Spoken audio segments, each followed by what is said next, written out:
Hello guys, what's up? This is Gautam. So in this video, we will talk about some of the basic concept of object-oriented programming. So in order to start with, firstly, we will start with the classes. So what classes are and how they impact the objects. So classes are a general form. Like they cover everything. An object is a specific thing. So in order to explain this concept, I would like to use one example. For example, if we are talking about a cars, so car is a class, like it's a general form. I just talk about the cars, and car is a class. So now which car, which make, that's an object. For example, if I'm talking about the BMW, that's an object. If I'm talking about the Mercedes, that's an object. So if we go to like specific form, that's an object, and what it's gonna have, like a general, it's a class, and then we go to the specific parts of it, that's an object. So that's the basic class. So in the classes, we have various types, the abstract class and the static class. So what's the static class? The static means that it's connected with the main program. Whatever thing that's connected with the main program, we have to use the static. And abstract class means that it's not real. It's not real. We have just imagined that. So that's the basic difference between these two classes. So an object is something like a thing that knows something, that can do something, and in order to make him do something, we have something called methods. So what method is? In methods, you can consider it as a recycle bin.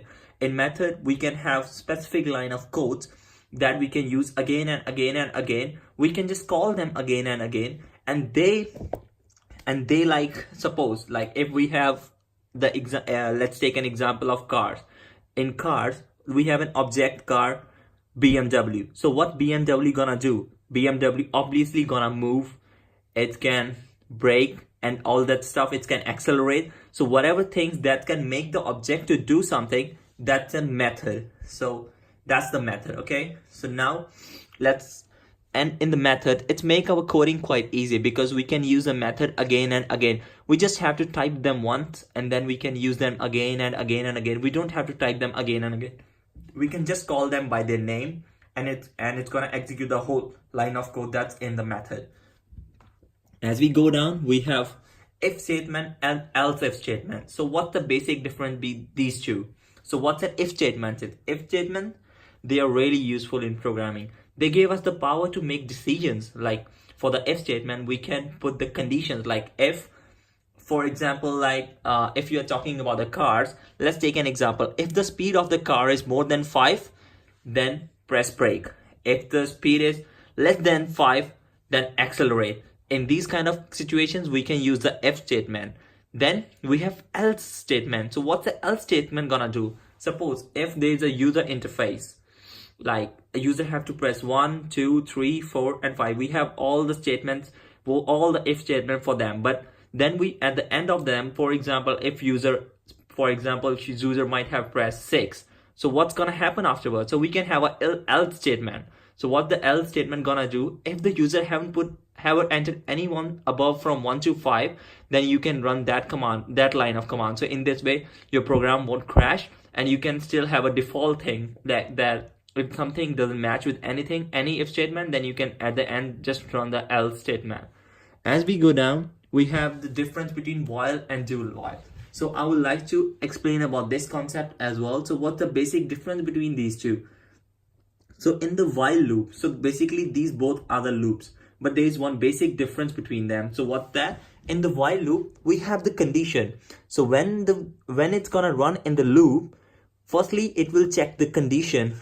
Like either the condition is true or false. If the condition is true, then it's gonna run the loop. But if the condition is false, it's not gonna loop. It's gonna just like go at the bottom of the code and it's gonna execute the other code. However, in the do while. So what's the do while loop gonna do? Firstly, like the do thing, it's gonna execute the code once. And then when it go to the bottom, to the while thing, they're gonna check the condition. Either the condition is true or false. If the condition is true, it's gonna run the loop once again and again and again. And then, so that's the basic difference between these two. In the while loop, firstly, they can check the condition and then loop it. However, in the do while loop, at the first time, we don't check the condition. We just run it. And then at the bottom, we check the condition and then we make the decision either to loop it or not. So that's the basic difference between these two. And then we come to know about enumerations. So what enumeration is? So what's enum? So we usually call them enum as well. So enum, they are basically an integer type.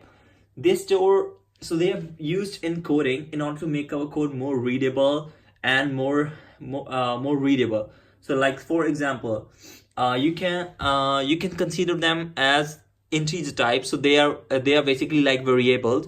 They can store things, but it's gonna be so hard for us to give int this, int this, int this. Instead of this one, we can just consider one enumeration, and then we can give the specific names to them. For example, if I'm talking about the mouse, if I press the double click, single click, mouse button, scroll down, instead of just making one variables like this, I can just create one enumeration, and then I can use the enum names to assign the specific values to them, like this gonna be doing this gonna be doing this. So this makes our code so much readable, so much good, and it can be easily understood by others as well.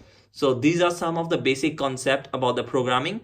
Hope you have liked the video. Thank you and have a nice day.